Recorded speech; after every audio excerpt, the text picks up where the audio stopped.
It's no secret that I'm a huge fan of the older Pokemon games, especially Generation 3. I've played these games in various different ways, gone into the nitty gritty of them, but never really battled much in Generation 3. You see, when Gen 3 first came out, I was a kid, and although I did enter an official Generation 3 tournament in 2006 for the Journey Across America tour, I lost early on to a Mewtwo that just wouldn't miss its blizzards against what I thought was my ultimate Generation 3 team. It had legendaries, my starters, then a random Flygon that I got at the Pokemon Center, and I don't know what I expected. Lately, there's been a resurgence of the Generation 3 battling, so much so that my local retro video game convention, the Long Island Retro Gaming Expo, is holding a Generation 3 VGC tournament on official hardware, my favorite, so I can put all of these cartridges to good use. And as you can see here, I have quite a lot of Gen 3 cartridges. My buddy and fellow PokeTuber Droomish and I have been preparing for this tournament together, but first I feel like I should explain how the Generation 3 meta works and how battling works in Gen 3, and the reasoning behind my team, which I put a lot of thought into. The first thing you might be thinking is, VGC didn't exist till Generation 4, so what do you mean by Generation 3 VGC? Back in Gen 3, the GameCube games had a game mode called Orre Colosseum, which is effectively Gen 3 VGC. The community has modified the rules a bit so it makes more sense, like having Pokemon be level 100 instead of level 60, so they can access their entire move pool and actually evolve in the case of Dragonair and Pupitar. The typical Pokemon like Mythicals and cover legendaries outside of Suicune are banned,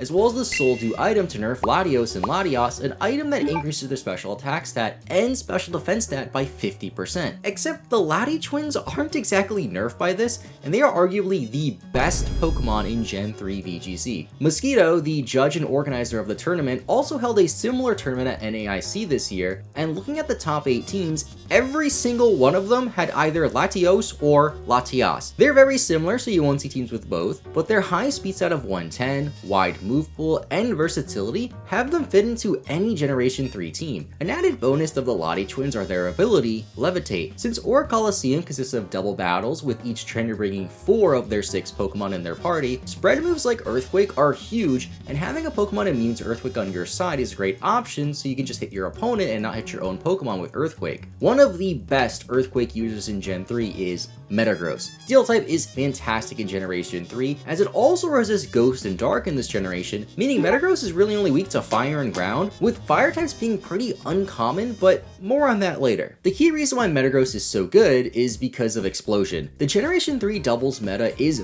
built around this move. It's a physical move, and remember, this was before the physical and special split, meaning every single normal move is physical, for example. Explosion has 250 base power, hitting everything on the field, but causes the user to faint, of course. In Generation 3, Explosion has the added bonus of halving your opponent's defense stats, making it absolutely devastating and often KOs both of your opponent's Pokemon in the same turn. It can be risky though, as your opponent can use Protect to block it, switch to a Ghost set to be immune to it, or have a Pokemon with Damp which is immune to Explosion, although the ability Damp isn't very common. Metagross, along with Snorlax, are the premier Explosion users in the game, and right off the bat I knew that I wanted my team to be built around Metagross. Before I go over the rest of the team though, I want to discuss other meta Pokemon in Generation 3, and remind you guys to leave a like and subscribe to support the channel, or just don't. It's up to you, I guess. Zapdos is another Pokemon you'll see a lot, despite its offensive move pool not really being the best. It's a flying type, so it's immune to Earthquake, has high special attack, and good bulk to allow it to do a lot for your team. It can check opposing Metagrosses pretty well, since they usually don't carry a move to hit Zapdos, and since this tournament is operating with open team sheets,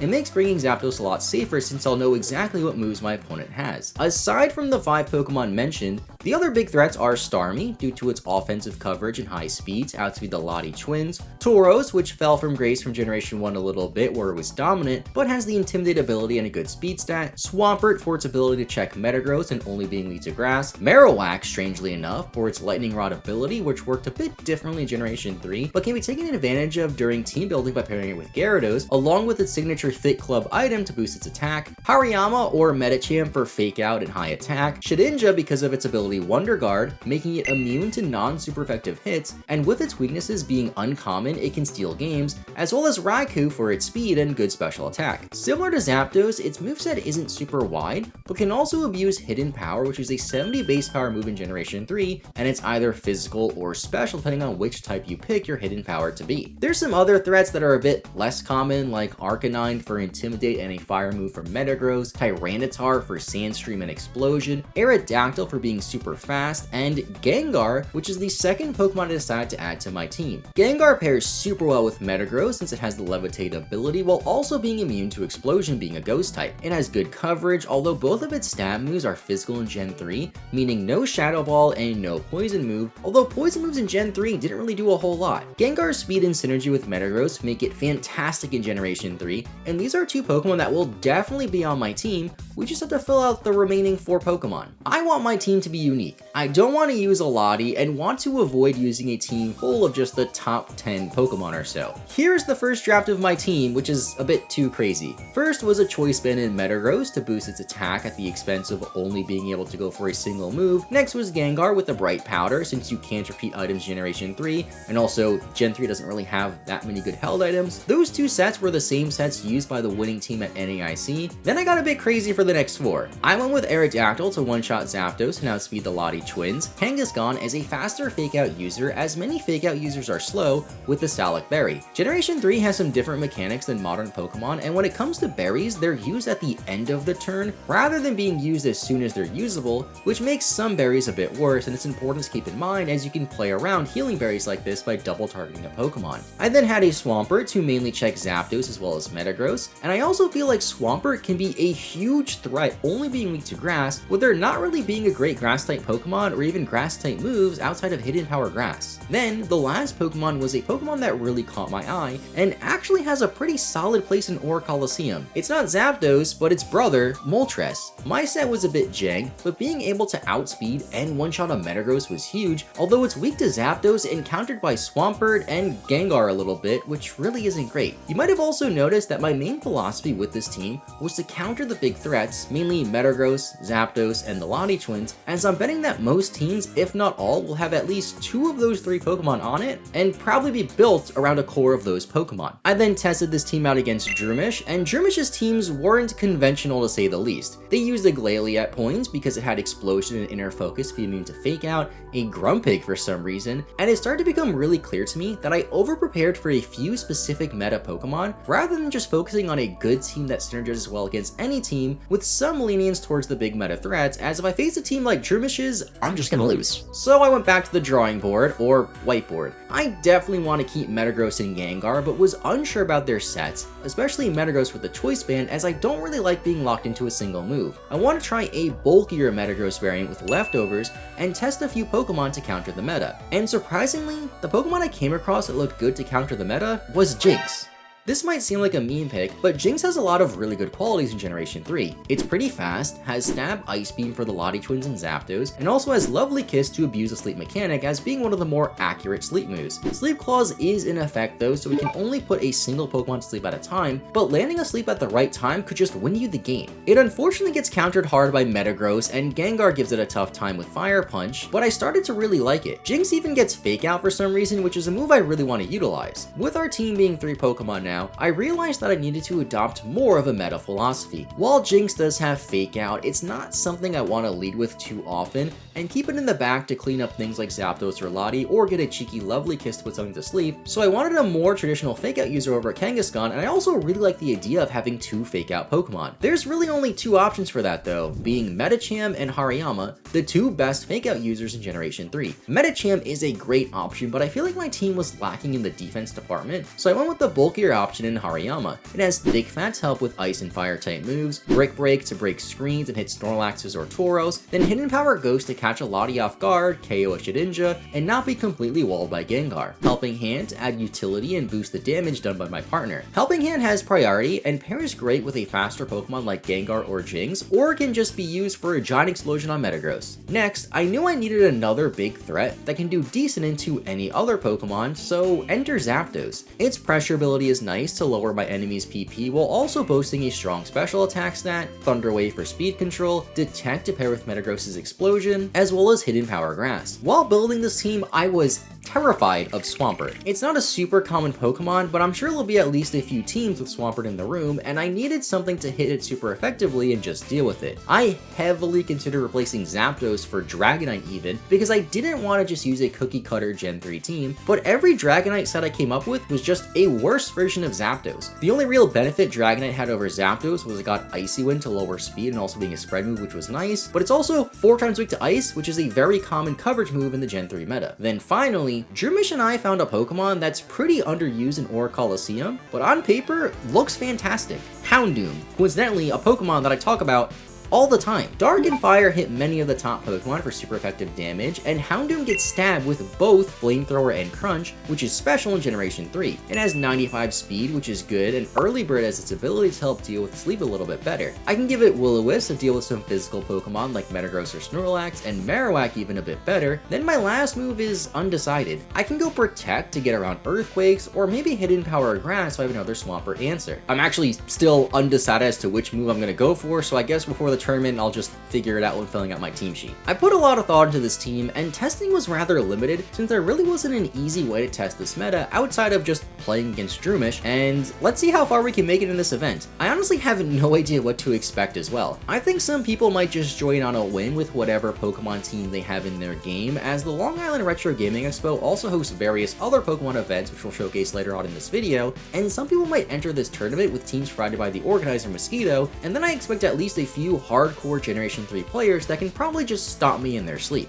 Either way, I think that building a team that beats a lot of the teams from NAIC and just pairs nicely together is a good strategy, as my team has 4 very capable meta Pokemon with 2 counter Pokemon, so to say, that can be good against certain matchup combinations. Like if I go up against a team like this one from NAIC that has Metagross, Latias, Shedinja, and Ninjask, then Houndoom matches up really well, while if I go against a team like this that has, say, Starmie, Swampert, and Tyranitar, I might let Houndoom sit that one out. The tournament is also best of 3, so I can see Jinx and Houndoom really shining in games 2 or 3, or just scaring my opponents game 1 and conditioning them to maybe not bring a Pokemon that they would have otherwise brought. To go over the team before we head over to the event, we have a bulky mixed defensive Hariyama as our designated fake out user and potential lead, with enough speed EVs to outspeed other Hariyamas and Marowaks, holding the Eye of Papa Berry to heal, a pretty standard bulky offensive Metagross, with Explosion of course and leftovers, the trusty Zapdos holding the Magnet with Thunderbolt, Detect, Hidden Power Grass for Swampert,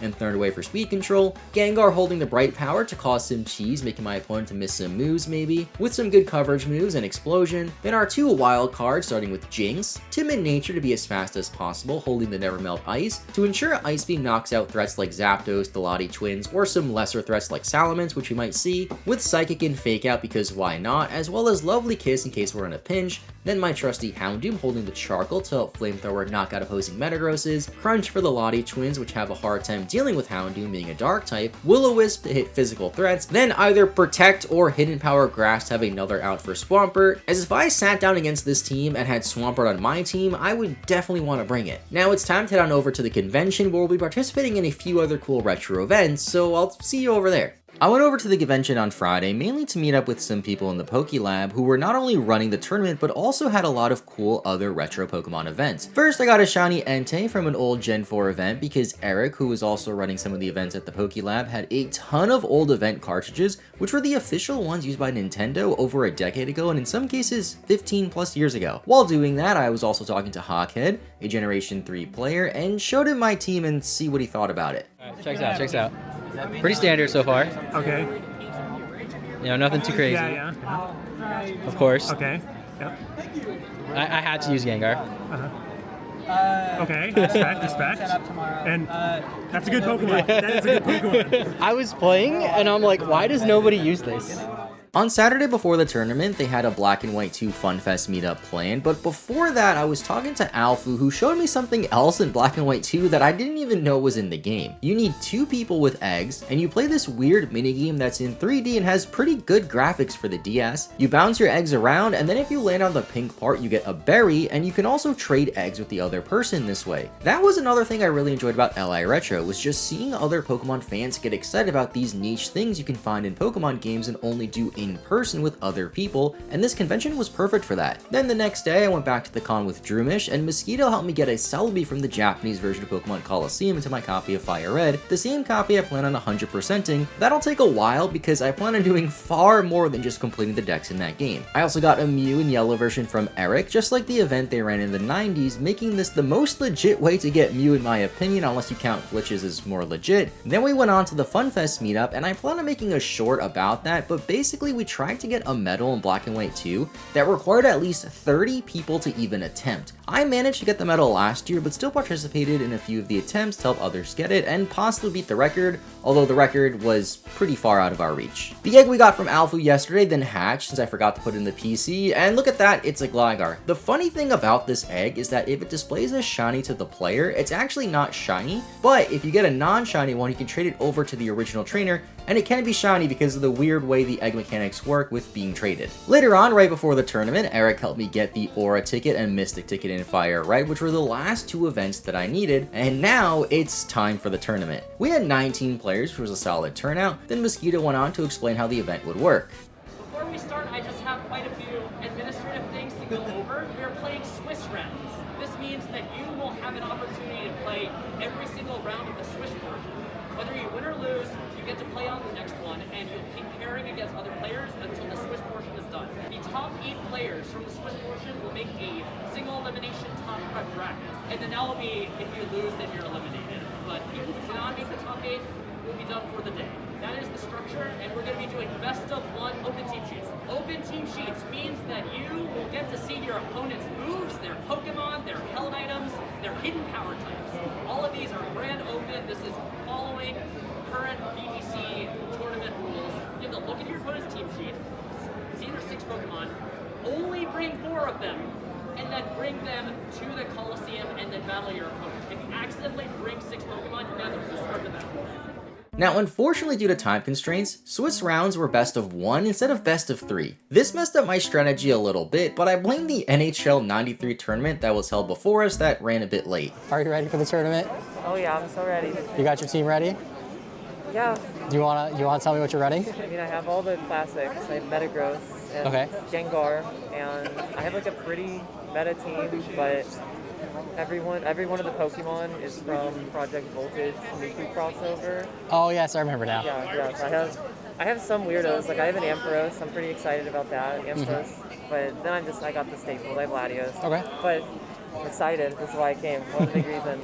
Then on to round 1, I was paired against Adam on one of the GameCube stations. This was pretty reminiscent of when I was a kid and I played in the 10th anniversary tournament back in 2006, which had slightly different rules that we're using today, but was also on Generation 3 and played on the GameCube at a venue that actually wasn't too far away from the venue where the convention was at even. Adam had 3 of the expected threats in Alati Twin, Metagross, and Zapdos, followed by Arcanine, Swampert, and Clefable. People tend to lead Metagross a lot in this format, so I decided to lead Houndoom to potentially knock out his Metagross with a flamethrower, while also being able to threaten his Latios. We have Hidden Power Grass for Swampert, which I thought matched up very well against my team, and then I realized I needed Hariyama to have something to hit Clefable. It has Follow Me and forces your Pokemon to attack it, as well as Thunder Wave and Attract to play the RNG game a bit. While preparing this team, I was really scared of Swampert, but then I realized that Clefable was equally as threatening. Since Latios is faster than Houndoom, I decided to hit it with a Fake Out to allow Houndoom to definitely get a big flamethrower off. My opponent took too long to pick a move on Metagross and were able to knock out the Metagross. He then sent out Arcanine to intimidate us and then doubled back into his own Zapdos. Houndoom was a menace and did a decent damage to Zapdos, while Latios took a Hidden Power Ghost from Hariyama. At this point, we're in a really solid spot, and then this happened. Oh, I forgot I was paralyzed. I might have made a mistake there.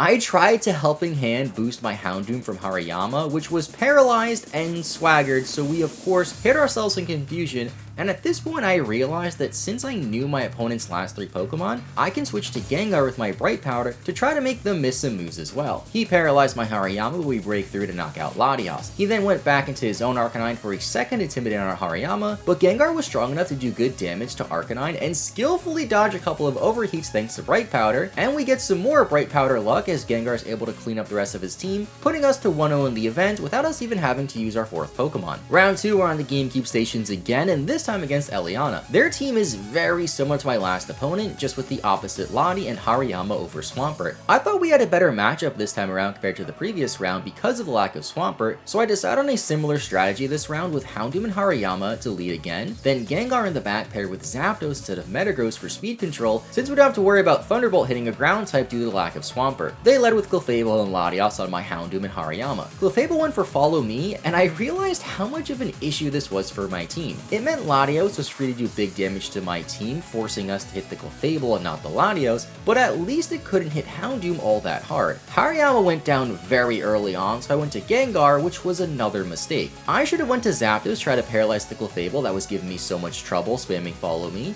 but at least we know now. Once we're finally able to knock out the Clefable a few turns later, I learned that Follow Me stays in play even after the Clefable gets knocked out, which then forces us to target the incoming Zapdos instead of the Latios. And yeah, we just got outplayed that round. I was really not prepared for Clefable, and we fall to 1-1. Round 2's over, 1-1. Round 1 went well though, Houndoom MVP. Round 2, Follow Me Clefable was really annoying, and I got Key Charm, and I forgot about Follow Me and misclicked. But it was a close game, 1-1. We can still make top 8. And it's also best of 1. I thought it was best of 3. But I guess because of time, they changed it to best of 1. So my idea of surprise people with Jinx and Houndoom isn't as nice because there's no game 2 and 3. But also, every single person is like, wow, Jinx and Houndoom are really scary. So on to round 3. Now for round 3, and this was a fun one. I saw my opponent had Tyranitar, which made things a bit awkward for my team. I thought he would lead with Tyranitar paired with either Swampert or Metagross because they can do well into my team and also be immune to the Sandstream that Tyranitar would set up. Just to see that he led with Metagross and Gengar, a very good option into just about any team in Generation 3. It's also 2 Pokemon that I really want to lead with heading into this tournament, but I have yet to do so. This match was actually really fun, and we were talking the whole time, so we can do some live gameplay for this round. I almost led the same exact thing, which is really funny. But then I'm like, if you lead Tyranitar Arcanine, that's not good. No explosion. No explosion, please. I don't. Not now. See, but I'm just learning it because I did do an explosion before, and I was like, with that would take it. Not at full strength. No! See what I mean? I'm not 100% sure if that mattered, but it made me sad regardless. Had a feeling that was going to happen. I don't know if that's going to do too much to my guys, though. That's a lot to my guys. Okay. Jesus, it's a freaking Gengar. Why is it killing me with explosion? That was insane. So sorry. I'm like, oh, it's Gengar. Its attack's not that high. There's no way explosion double KOs. Well, it's a 4v1 now. I did it again. We did this in the last match. Just send out Tyranitar, then Earthquake yourself? Yep. Well, I had to. I had to send out Tyranitar, and I kept. Damn it. Okay, if I'm faster, maybe there's a chance. Oh crap! But the problem is who's faster? Honestly, don't know who's faster. Nope. Okay, it might have been a speed tie, and you just won the speed tie, or yours is just faster. No. Damn, everything died to explosion today. Well, that ice punch. I didn't. Oh, and the ice punch, yeah. That brings our record to 1-2. In a 5-round tournament, that means there's a chance to still make top 8 if we go 3-2, but that requires us to win the next 2 rounds and have some good tiebreakers. I then sat down for my round 4 match and prepared my Game Boy, and unfortunately, had a no-show. People started to drop out of the tournament at this point to check out other parts of the convention, so we can just look ahead towards round 5. Because so many people left the tournament heading into round 4 and didn't officially drop from the event, an announcement was made before the start of round 5 so that people who wanted to leave could drop from the tournament and not be paired into round 5 to avoid no-shows and free wins. And then as round 5 started, I had another no-show. Drimish played all 5 of her matches and managed to go 3-2 organically and make top 8 for real, and I technically made top 8 due to no-shows and drops, but at this point, most people just left the tournament, so a few friends and I also went and got Revolving Sushi instead. While the ending was unfortunate, we did technically make top cut, and hopefully next year with more preparation, we can try again. For now though, that was my first in-person Gen 3 experience, at least since Generation 3 was current, and Houndoom was by far the MVP. I didn't get a chance to use Jinx at all, but if you want to get into Gen 3 or Colosseum, I'll leave links in the description to get you started. started, as it's a really fun format. Thank you to Mosquito, the entire PokeLab staff, LI Retro as a whole, and everyone who participated in the tournament to make things possible. Next year, or next time I enter a tournament, I will do better and actually make top 8. With all that out of the way though, thanks for watching, leave a like if you enjoyed, subscribe if you're new, and bye I guess, I'll see you later.